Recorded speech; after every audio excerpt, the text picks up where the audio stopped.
capability when ignorant words are spoken to speak truth. Yes. Those were ignorant and untrue words that were spoken this week by our president, but we know the truth. And so we stand in solidarity with all of our brothers and sisters on this planet. And as we know that we are enough, we know that they are enough, but we are one body, one family, united on this planet, not just in this country. Yeah.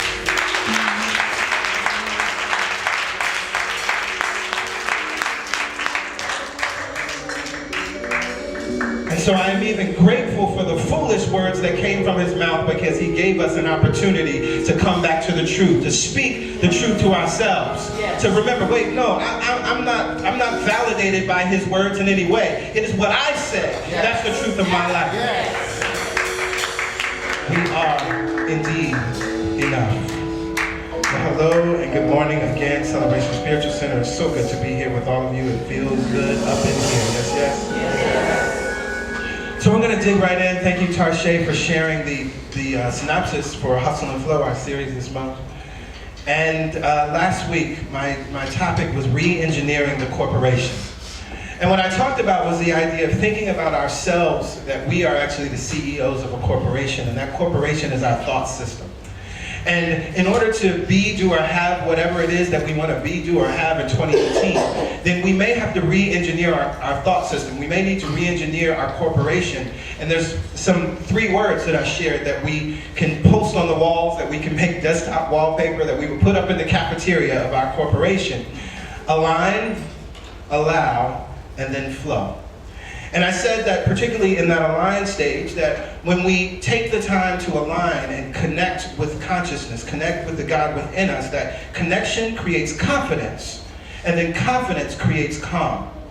And so today I want to deal a little bit more with that align step. We're going to zoom in because I think there's even more richness that we can gain from that. And so in order to dig deeper into the align step, then as I was doing my asanas this week, I was reminded of the scene in The Matrix. Now, y'all know I love The Matrix, right? We did a series on The Matrix last summer, right? But this scene, it's an infamous scene. It's the scene when Neo is finally being taken to the Oracle.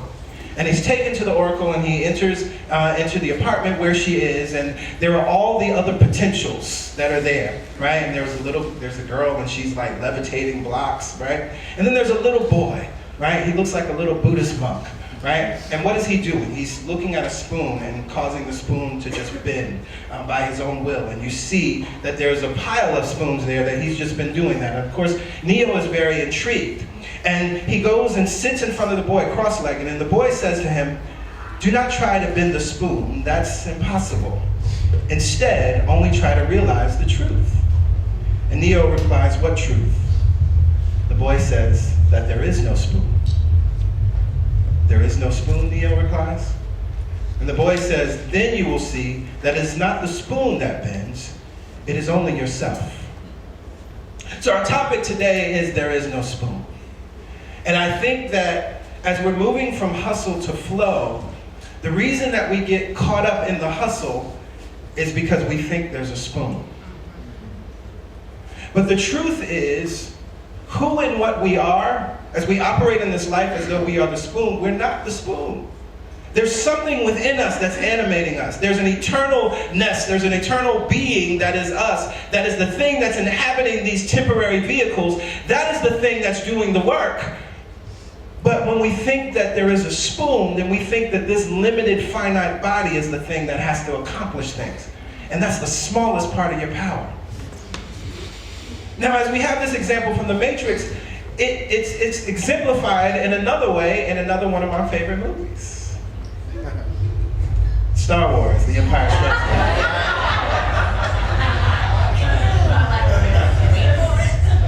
With our great teacher, Yoda, what does he say? Now, he brings this idea from a different perspective. He says, size matters not. Look at me. Judge me by my size, do you?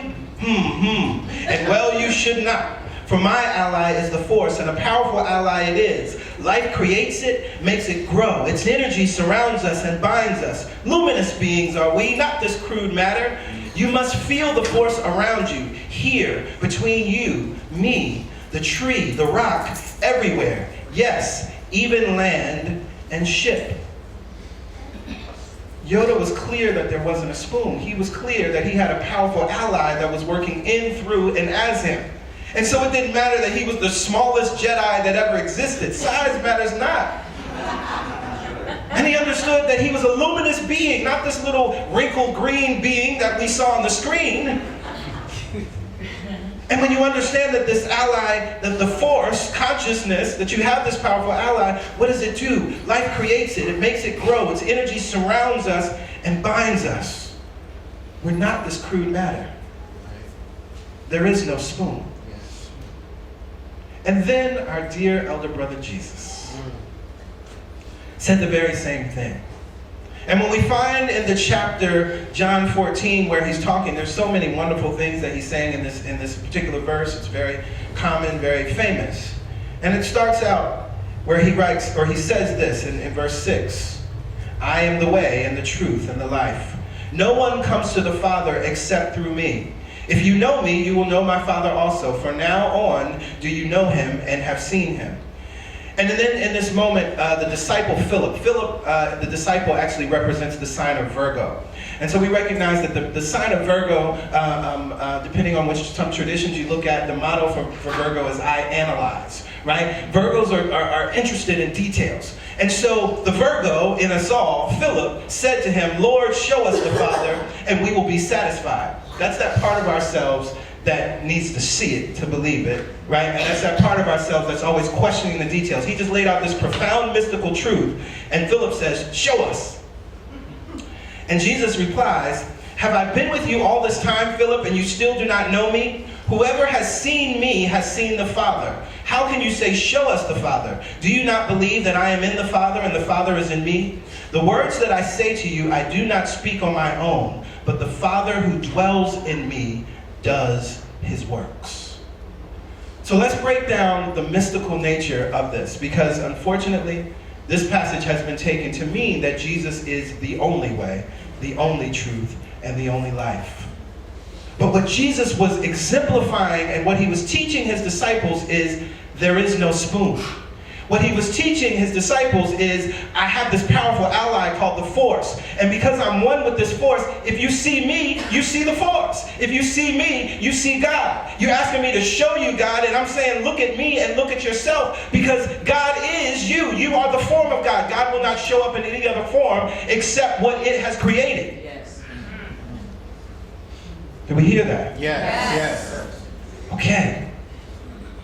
So this underlying idea of there is no spoon. We live our lives in a way that we want to be free. We live our lives in a way that we want to, in truth, nobody wants to struggle, right? Nobody wants to work hard, but yet that's been rewarded so much, right? And so we unconsciously begin to do that. We unconsciously make choices and make agreements with struggle. We unconsciously make agreements with doing it the hard way. We unconsciously make agreements with pushing against something instead of allowing it, right?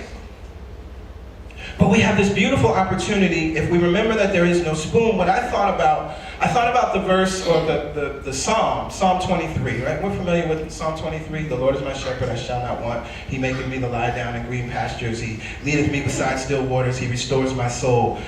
Yea, though I walk through the valley of the shadow of death, thou art with me. Thy rod and thy staff, they comfort me. That you prepare a table for me in the presence of my enemies. Beautiful, beautiful passage, right? This idea that God does all of these things. And what I recognize that Psalm 23 is living in the consciousness of there is no spoon. We cannot get to this idea of being led by still waters unless we recognize that there is something within us that is guiding us. There's something within us that's animating us. There's something within us that's leading us. When we're hustling and when we think that we're the spoon, when we think that this body is who we are, and again, this is like 5% of who you really are, your body. It's not the thing. It's not where the power is, right? But when we think that's where we are, there's no way that you'll ever be led by still waters. Because life doesn't play out that way, right? Life plays out as, oh, I gotta push against this, I gotta hustle, I gotta run, I gotta sweat, right? I gotta toil. All of these things, you can't be by still waters if you're in the hustle. But to get out of the hustle, you have to recognize that your body is not the power. Now I love also when we look at Psalm 23, he restores my soul. When we get to the place of understanding that we are one with God and there is no separation between us and this thing we call God or this consciousness or this source, what this consciousness does, and this is actually by scientific law, I've shared this many times, that there's a physical or a scientific equation that we find in physics that proves to us that the ground of all being, the source where everything comes from, everything comes out of it and it never is diminished. But it continues to give of itself and give of itself, and there's this beautiful cycle that happens, right? That's what he restores my soul is talking about. When you recognize that the power that you are is this eternal, infinite, never-ending, never-failing presence, then you're constantly restored. So whatever it is that you're doing in your life, because please hear this, I'm not saying that you're supposed to just sit with your legs crossed on a mountain and that's the nature of life, that you're not supposed to do things, that you're not supposed to go out and create businesses, that you're not supposed to go out and meet wonderful people, that you're not supposed to go out and get married, and you're not supposed to go out and buy a house and get the car you want and dress the way you want. Of course, this is what living life is like in this physicality, but what is informing it? What is animating it? Yes. In order to get to that place, that place where you understand that you're not your body, but that there's something within you that is the animating force, then when you're in that place, you're constantly restored. So you never run out of energy. So then this is how we know if we're living as though there is a spoon, because we start to get broke down. That's what sacrificing inevitably does. Yes, yes? Sacrificing, if we think we're doing a good, because we always sacrifice based on good intention, right? Has anybody ever sacrificed saying, I want to feel debilitated and terrible after this? So I'm going to do, that's not our thought process, right? Usually there's a good intention, somebody needs our help, or we see a need, and so we go along with it and we sacrifice, but then we end up resentful, we end up tired, we end up in the doctor's office. Right, we end up with some kind of sickness or cold, or our back gives out, right? Yeah, y'all know what I'm talking about. And I also love here, Psalm 23 living. I fear no evil, for thou art with me. So yes, our president can call countries on this planet shithole countries, but I'm not in fear of that evil because I know what's within me. I know what I'm connected to, right? But we gotta live from this place. See, here's the thing, right? Because if we think that there is a spoon, then I'm still limiting myself to my body and how I picture out in the world, right? So my body, this spoon, is presenting as a black man this lifetime, right? And so then I'm hearing his words and I'm like, he's talking about me. I'm in fear of these evil words as though they can somehow dictate the good that I'm going to experience in my life, or somehow dictate what my life should look like or what I have access to. But when I recognize that actually who and what I am is the eternalness of all life, that who and what I am, this thing that's within me, is greater than any measly little puny words that man could ever speak, then I am not in fear of his evil, his ignorant words, which is actually a better statement, right? And then I love the way, and this reminds me of my grandmother, because the senior choir, they used to sing this song on Sundays. Surely goodness and mercy shall follow me all the days of my life. This is then where life becomes easy. Again, not that you won't physically do things. You're inspired and you move out in action. But there's a sense of the pieces just come together, and almost before you can think it, somebody calls you with the thing that you need, or you realize the thing you thought you didn't need, and even your mistakes working for your good. You bought the wrong thing, but it turns out it was the right thing that you needed. See, surely goodness and mercy will follow you all the days of your life when you start to live in this place of there is no spoon. This outside world is not the thing. We love it, we enjoy it, but it's not the thing. So let's look at it another way. Let's look at it a couple other ways. Now, what I like to call our bodies, it's our soul clothing. Now, when we're out here in the world, we're never confused about who's doing the work, right? Did your clothes get you to CSC this morning? Right? You recognize that although your clothes are here as well, right? You were the thing that got your clothes here, right? Not your clothes. Your clothes are not the power. Your clothes may represent you. You're wearing a certain color because you wanted to wear it. Your jewelry may represent something about you. Your hair may say something about who and what you are, but you recognize that that's not you, right? It's an expression of you. It's not the thing that's doing the work. It's not the thing that the people that love you have fallen in love with, not your clothes. Your clothes change. Yes, yes. Yes.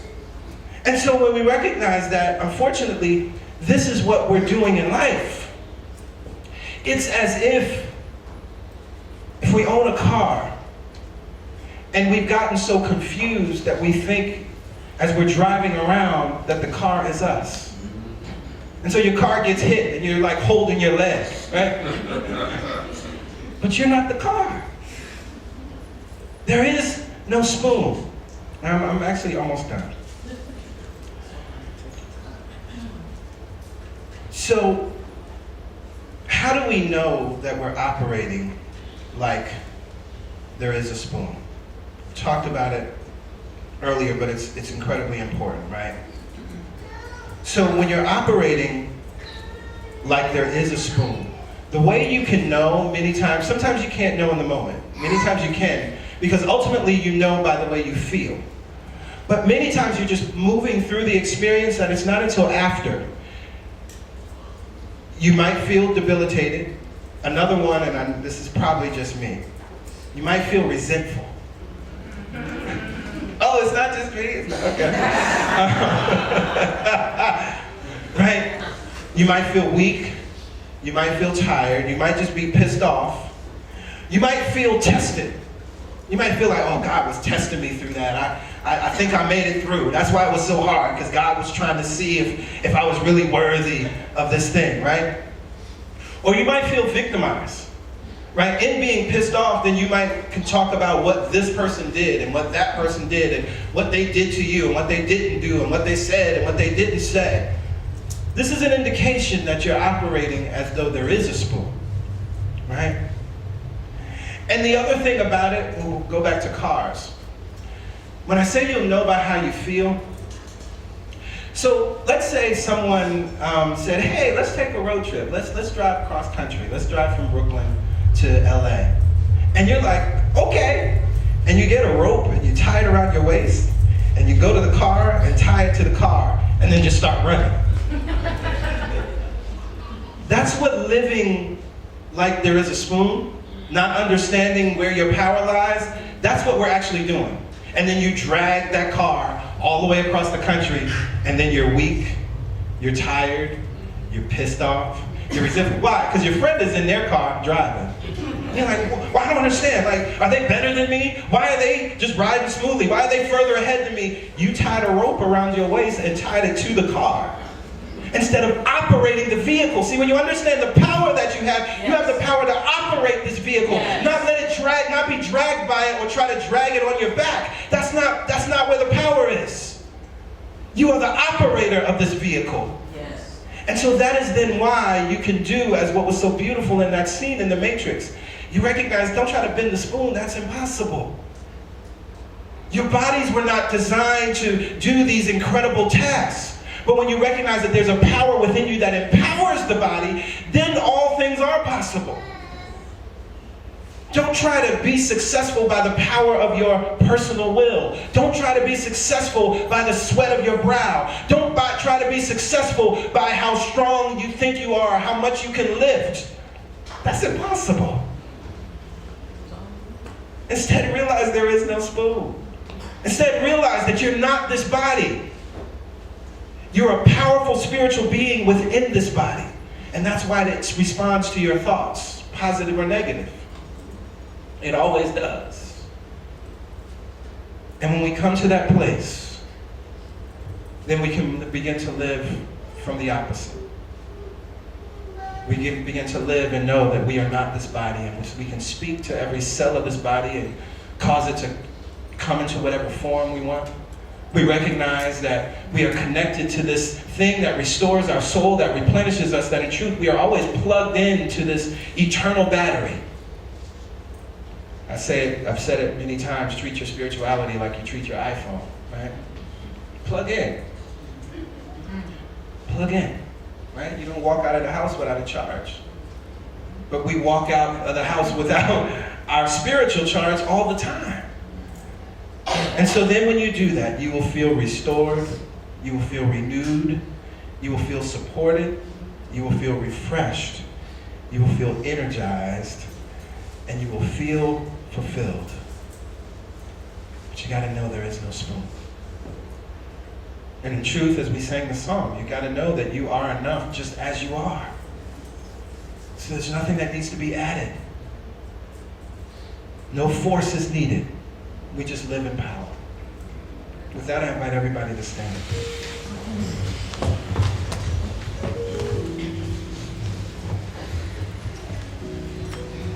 We hear the words of science fiction writers.